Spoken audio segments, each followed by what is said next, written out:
Ta parole est une lampe à mes pieds, une lumière sur mon sentier. Psaume 119, verset 105.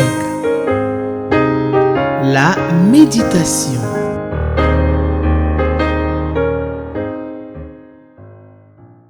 Chers téléspectateurs, bonjour, téléspectateurs d'Espérance TV et vous tous qui nous suivez sur les différents médias sociaux. C'est avec beaucoup de joie que je vous salue dans le nom précieux de notre Seigneur et Sauveur Jésus de Nazareth et que je vous souhaite donc la bienvenue à l'émission La Méditation. Alors nous sommes déjà au mois de février.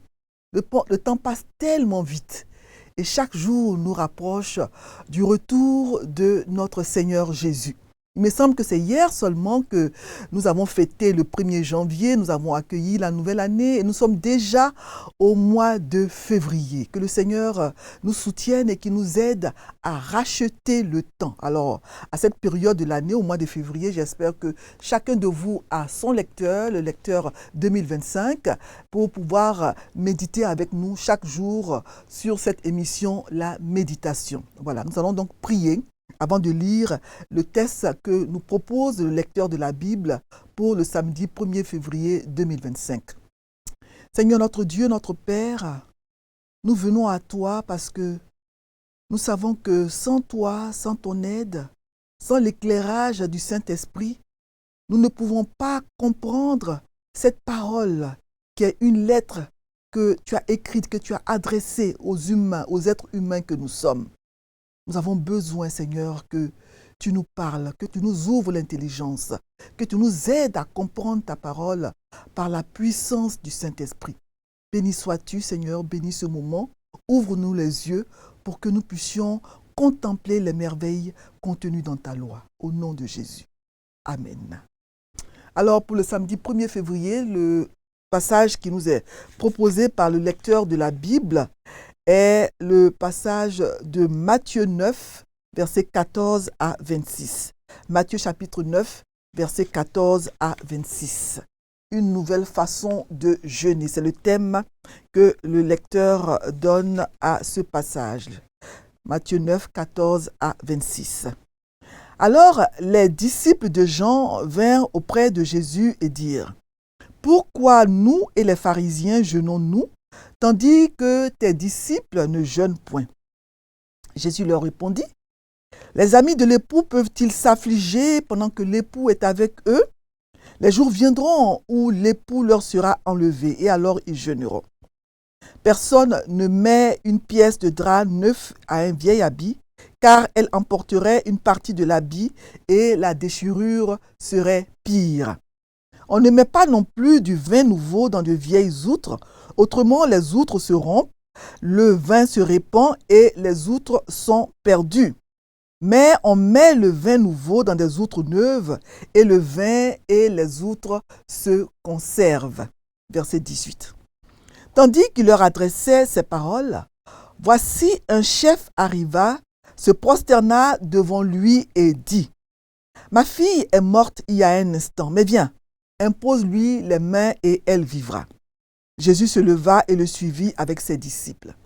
Et voici une femme atteinte d'une perte de sang depuis 12 ans, s'approcha par derrière et toucha le bord de son vêtement. Verset 21. Car elle disait en elle-même : « Si je puis seulement toucher son vêtement, je serai guérie. » Jésus se retourna et dit en la voyant : « Prends courage, ma fille, ta foi t'a guérie. » Et cette femme fut guérie à l'heure même. Lorsque Jésus fut arrivé à la maison du chef et qu'il vit les joueurs de flûte et la foule bruyante, il leur dit : « Retirez-vous, car la jeune fille n'est pas morte, mais elle dort. » Et il se moquait de lui. Quand la foule eut été renvoyée, il entra, prit la main de la jeune fille et la jeune fille se leva. Verset 26. Et le bruit s'en répandit dans toute la contrée. Amen.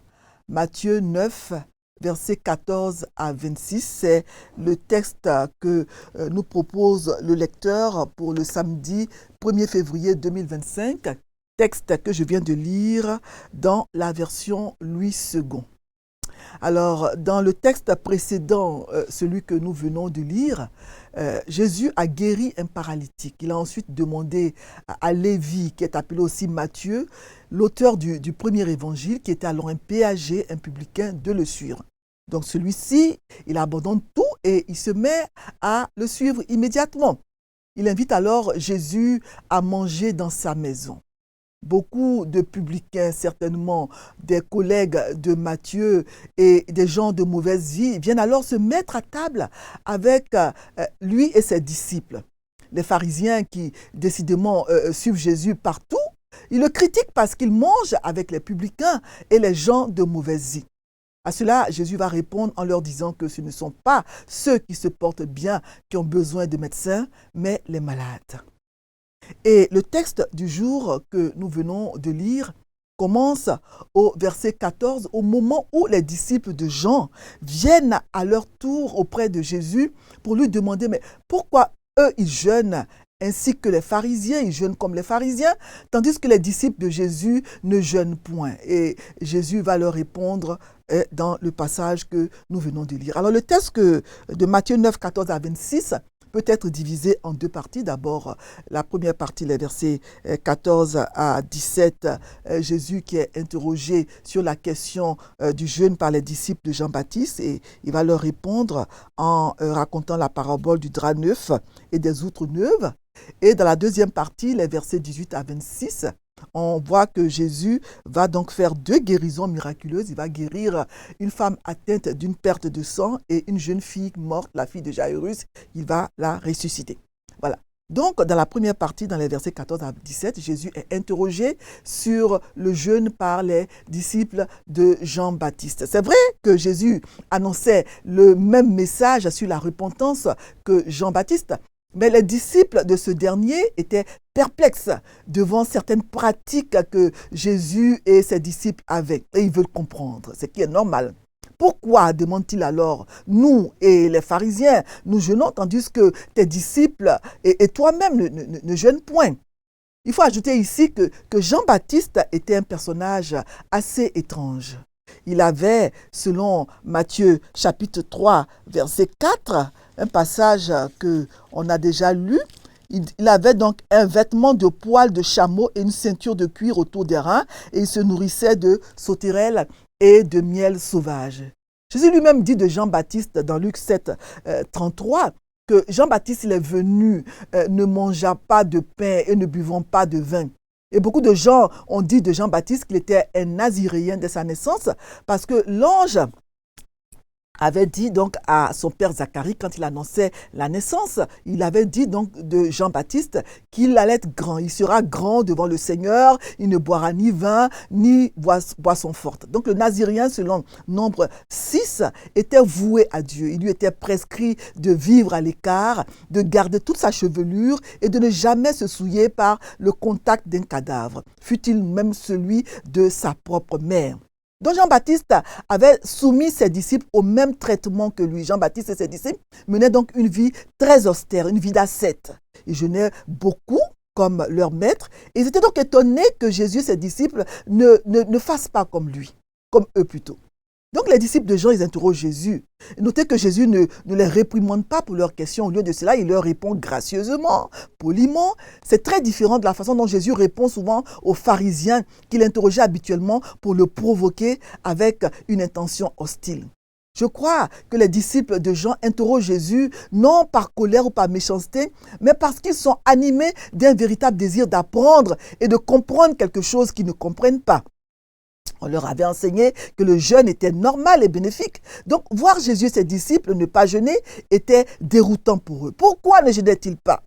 Nous devons retenir ceci comme application.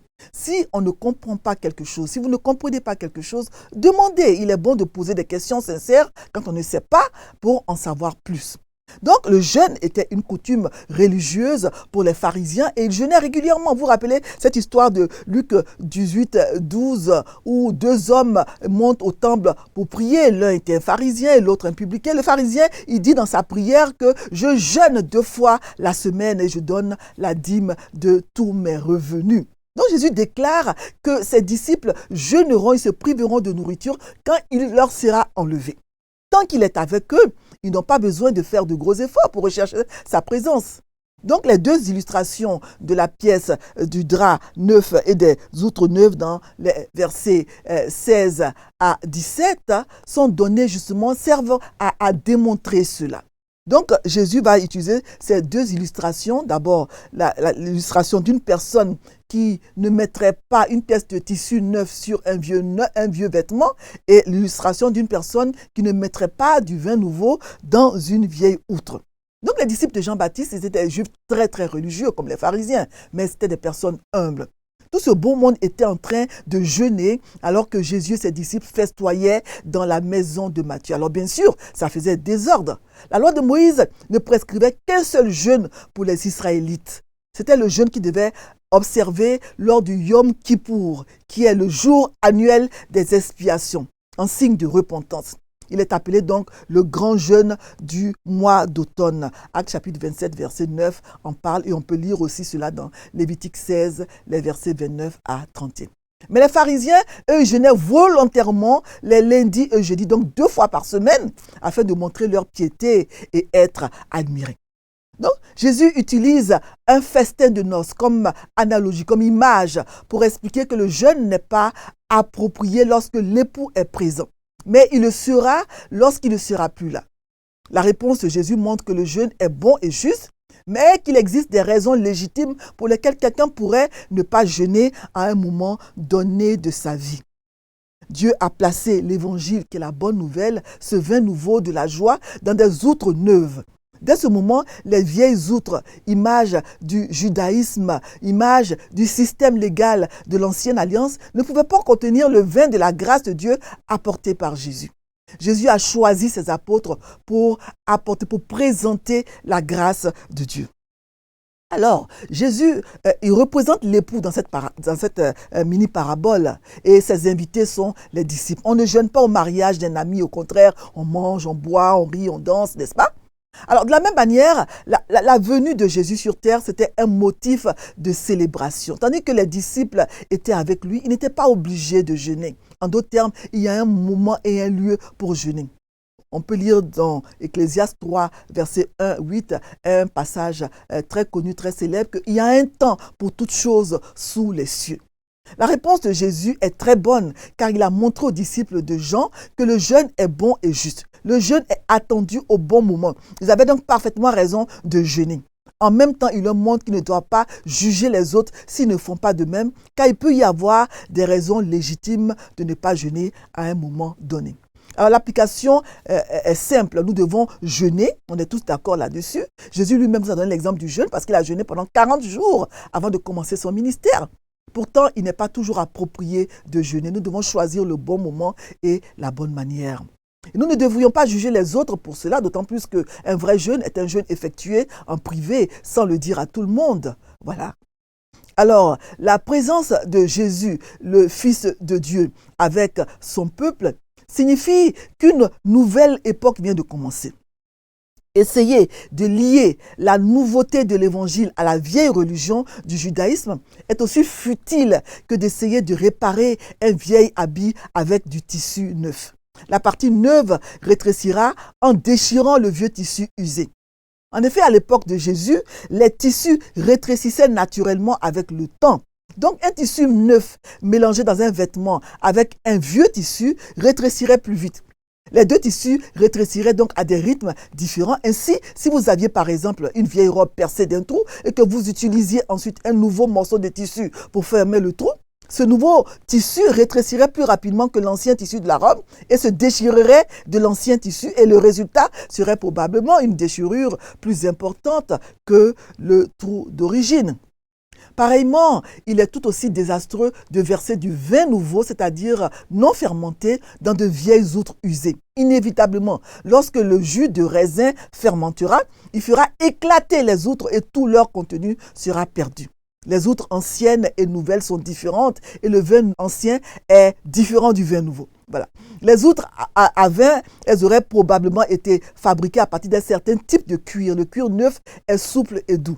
il peut être étiré et changé de forme facilement. Mais le vieux cuir a été exposé aux éléments. En comparaison, il est rigide et cassant et il ne peut pas changer de forme facilement.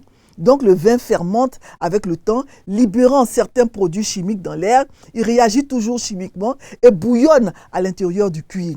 Et si du vin tout neuf est placé dans cette outre à vin cassante, rigide, vieille, cette outre pourrait éclater et gaspiller le vin. D'un autre côté, le cuir neuf est souple et peut changer de forme ou se dilater si nécessaire pour s'adapter au vin en fermentation. Au final, ça veut dire que le salut offert par Jésus ne peut pas être mélangé avec l'ancien système juridique. Donc, il faut bien comprendre ces deux paraboles à la lumière du contexte.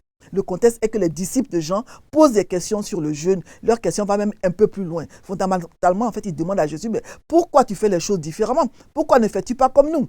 Les pharisiens, les chefs religieux étaient en colère parce que Jésus faisait les choses différemment. Ils ne pouvaient pas accepter ces différences.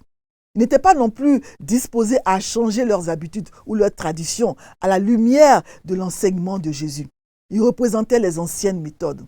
Tout cela n'était pas mauvais, mais était basé sur l'ancienne alliance. Maintenant, Jésus est venu. Jésus représente un nouvel enseignement. Son enseignement n'est pas en désaccord sur le fond avec l'ancienne alliance, mais il expose et l'étend dans de nouvelles directions. Jésus lui-même dit dans Matthieu 5, 17 qu'il n'est pas venu pour abolir la loi et les prophètes, mais il est venu pour accomplir la loi. Dans une autre version, il est écrit, ne croyez pas que je sois venu anéantir la loi ou les prophètes, je ne suis pas venu les anéantir, mais les accomplir. Et dans plusieurs versets de Matthieu 5, qui fait partie du sermon sur la montagne, Jésus va dire, vous avez appris qu'il a été dit ceci ou cela, mais moi, je vous dis ça. Donc le judaïsme des pharisiens était comme une vieille outre à vin et il n'y avait aucune place pour des changements. Voilà. Donc lorsque le vin nouveau de Jésus a exigé des changements dans leur façon de penser et d'agir, ils n'ont pas pu le supporter et ils ont craqué. Rien de ce que Jésus pourrait dire ne changerait leur esprit ou leur cœur. Mais les disciples de Jean étaient différents. Ils étaient fortement influencés par les traditions de l'époque, mais ils avaient la possibilité de faire un choix. Ils étaient ouverts à cela. Et est-ce que nous, aujourd'hui, est-ce que nous sommes prêts à changer nos préjugés?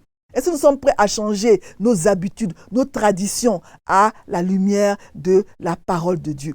Selon ce que Ézéchiel 36, 26 dit, dans ce passage de Ézéchiel 36, 26, il est écrit que je vous donnerai un cœur nouveau. Voilà. Nous ne sommes peut-être pas exactement confrontés à la même question que les disciples de Jean, mais nous avons nous aussi nos propres idées, nos façons de faire, nos habitudes. Est-ce que nous sommes prêts à les changer lorsque nous sommes confrontés à la lumière de la parole de Dieu? Est-ce que nous sommes comme des briques qu'on ne peut pas changer, qu'on ne peut pas modeler, ou bien comme de l'argile qu'on peut modeler, changer, remodeler, etc. Est-ce que nous sommes des gens qui sont prêts à changer leur habitude? Il y a des gens qui disent, oh, c'est vrai, je suis comme ça. Bon, je suis comme ça, c'est vrai, ok. Mais ils le disent souvent à propos des défauts qu'ils ont. C'est comme ça que je suis. C'est vrai, tu es comme ça, mais ce n'est pas une bonne excuse. Parce que la meilleure approche consiste à poser la question, comment Dieu veut que je sois? Comment devrais-je être? Tu es comme ça, c'est vrai, mais ne reste pas comme ça. Laisse-toi transformer, remodeler par Jésus. Il faut mettre le vin nouveau dans des outres neuves, nouvelles. Et quand on vient en Christ, on devient une nouvelle créature. Les choses anciennes sont passées. Toutes choses deviennent nouvelles. Et dans la deuxième partie, on voit que Jésus va guérir deux personnes, les versets 18 à 26. Donc, deux guérisons nous sont rapportées dans cette partie. La guérison d'une femme atteinte d'une perte de sang et la guérison de la fille d'un notable, un homme nommé Jairus, qui était chef de synagogue selon l'évangile de Luc au chapitre 8, verset 41. Donc, un chef de synagogue nommé Jairus dit à Jésus que sa fille est morte. Il se prosterne à ses pieds, il adore Jésus et il a la foi que même si sa fille est déjà morte, Jésus est capable de la ressusciter. Ma fille est morte à l'instant, dit-il au verset 18, mais viens lui imposer la main et elle vivra. Jairus n'a fait aucune exigence à Jésus. Il avait également une foi totale en lui. C'est probablement cette foi qui a poussé Jésus à l'accompagner pour guérir la jeune fille. Donc Jairus nous donne ici un bon exemple. sur la manière de formuler nos requêtes dans nos prières. Il fait sa requête en se prosternant devant Jésus. Il est audacieux. Il fallait de l'audace pour demander à Jésus de prier pour quelqu'un qui était déjà mort. Il est humble. Vous voyez, malgré son statut de chef de synagogue, il se prosterne devant Jésus. Et il fait sa requête avec politesse, tout chef de synagogue qu'il est. Voilà. Alors, cela nous montre que nous devons, nous aussi, demander au Seigneur dans la politesse, dans l'humilité. Et pendant que Jésus se lève pour aller au secours de la fille de Jairus avec ses disciples, une femme, au verset 20, va l'aborder. Cette femme, elle est atteinte d'une perte de sang depuis 12 ans. Elle s'approche par derrière et touche le bord du vêtement de Jésus. Cette femme souffrait de cette perte de sang depuis 12 ans. Et la fille de Jairus, qui venait de mourir, avait aussi 12 ans, selon Marc chapitre 5, verset 42. Alors, ça veut dire que la maladie de cette femme avait commencé l'année de la naissance de la fille de Jairus. 12 ans de souffrance, 12 ans de honte. Quand il est écrit dans Lévitique 15, 19, que la femme qui a un flux de sang dans sa chair, elle doit rester 7 jours dans son impureté, en dehors de la société. Quiconque va la toucher est impur jusqu'au soir. Et dans ce même chapitre 15 de Lévitique, il est aussi écrit au verset 15 que la femme qui aura un flux de sang pendant plusieurs jours en dehors de ses époques régulières, elle sera donc dans un état permanent d'impureté. Donc c'était 12 ans de réclusion, 12 ans de honte, 12 ans de dépenses aussi. Parce que dans Marc 5, 26, il est écrit qu'elle avait beaucoup souffert dans les mains de plusieurs médecins. Elle avait dépensé tout ce qu'elle possédait et elle n'avait éprouvé aucun soulagement. Son état était plutôt allé en empirant. Donc Jésus était son dernier espoir. Et elle va saisir Jésus par le pompon de son vêtement, la frange de son vêtement. Parce que les Juifs avaient aux 4 coins de leur vêtement extérieur 4 pompons de couleur bleue. Et ils étaient destinés là à identifier un juif en tant que juif et membre du peuple élu, peu importe où il se trouvait. Et cela visait à rappeler aux juifs, chaque fois qu'il enfilait et enlevait ses vêtements, qu'il appartenait à Dieu. Cela nous montre également que Jésus s'habillait comme les autres personnes de son temps. Donc il semble que la femme croyait d'une manière quelque peu superstitieuse, car elle disait en elle-même au verset 21, « Si je peux seulement toucher son vêtement, je serai guérie. » Pourtant, même si sa foi contenait des éléments de superstition et certainement d'erreur, elle croyait au pouvoir de guérison de Jésus. Et son vêtement servait de point de contact à cette foi. Il y a beaucoup de choses que nous pourrions trouver erronées dans la foi de cette femme. Pourtant, sa foi était en Jésus. Et l'objet de la foi est bien plus important que la qualité ou même la quantité de la foi. Elle n'a pas dit un seul mot pour obtenir de l'aide. Elle n'a fait aucune confession publique. Mais elle était convaincue que si seulement elle pouvait toucher le vêtement de Jésus, elle serait guérie. Et c'était ainsi. Il y avait dans cet acte qu'elle a posé, cet acte caché, une graine de foi précieuse qui a obtenu les éloges du Seigneur. Elle a été guérie immédiatement et elle est rentrée chez elle en paix. Pour répondre donc les mots d'un vieil écrivain, elle est venue tremblante et elle est repartie triomphante. Alors Jésus, après donc la guérison de cette femme, va dans les versets 23 à 26, arriver donc chez Jairus, le chef de la synagogue. Jairus était donc, comme je l'ai dit, chef de synagogue. Mais Jésus, quand il arrive, il va trouver, la fille est déjà morte, il va trouver des joueurs de flûte, il va trouver une foule bruyante. Il s'agissait probablement de personnes qui avaient été louées pour pleurer selon la coutume de l'époque, comme aujourd'hui dans certaines familles, quand il y a un deuil, on loue des pleureurs pour pleurer le mort et tout ça. Et ces personnes donc n'éprouvaient pas un chagrin sincère, mais elles faisaient donc du bruit, jouaient de la flûte, parce qu'elles avaient été louées pour cela. Et ces personnes, on va voir qu'elles vont passer rapidement des lamentations, des pleurs aux moqueries. Elles vont se moquer de Jésus quand Jésus va dire « la fille n'est pas morte ». Et on va voir que Jésus ne va pas s'occuper de ces personnes et il va ressusciter la petite fille de Jairus. Alors, nous allons répondre rapidement aux questions du jour proposées par le lecteur. Le lecteur nous propose donc 2 questions, la question 1 et la question 7 pour le samedi 1er février. Donc, on va surtout répondre à la question 7 parce que la question 1, j'y ai plus ou moins répondu en commentant le texte. Donc, la question 7 qui se trouve donc à la page couverture du lecteur est la suivante. Quelle vérité Dieu me révèle-t-il? Question 7.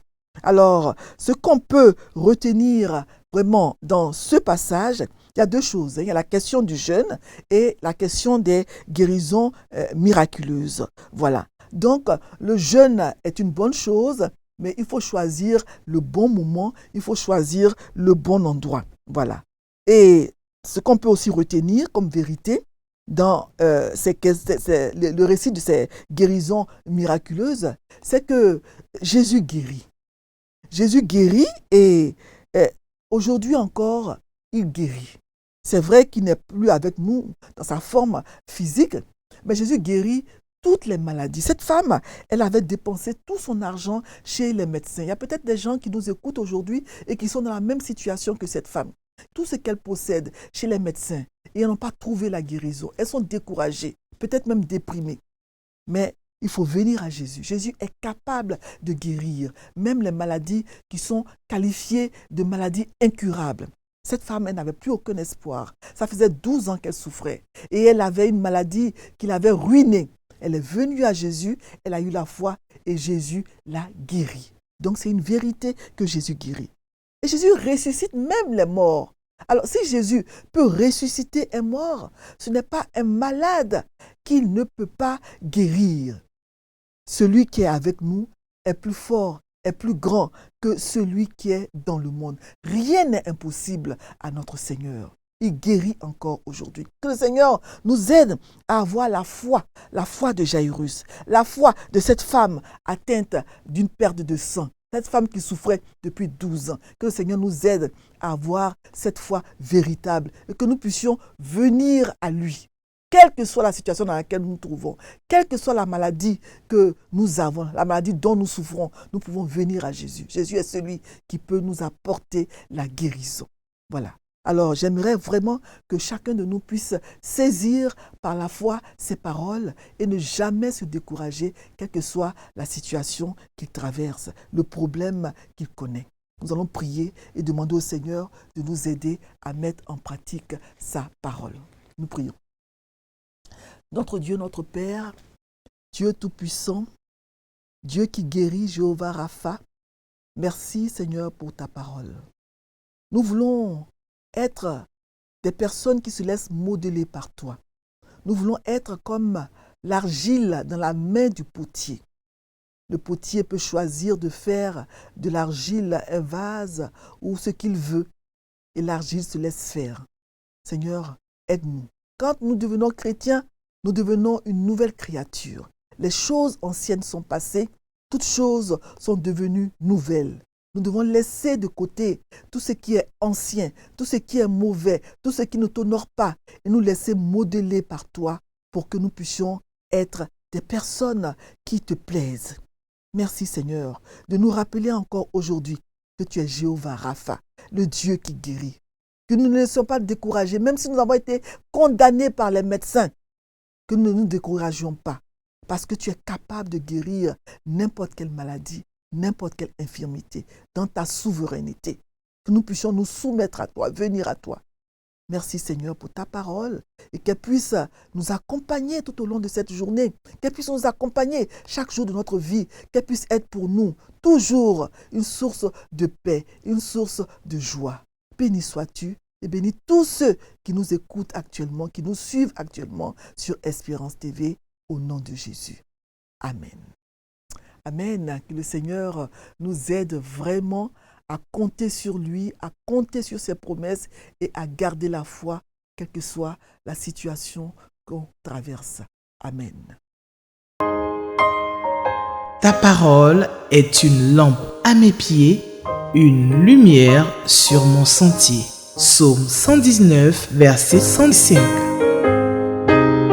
La méditation.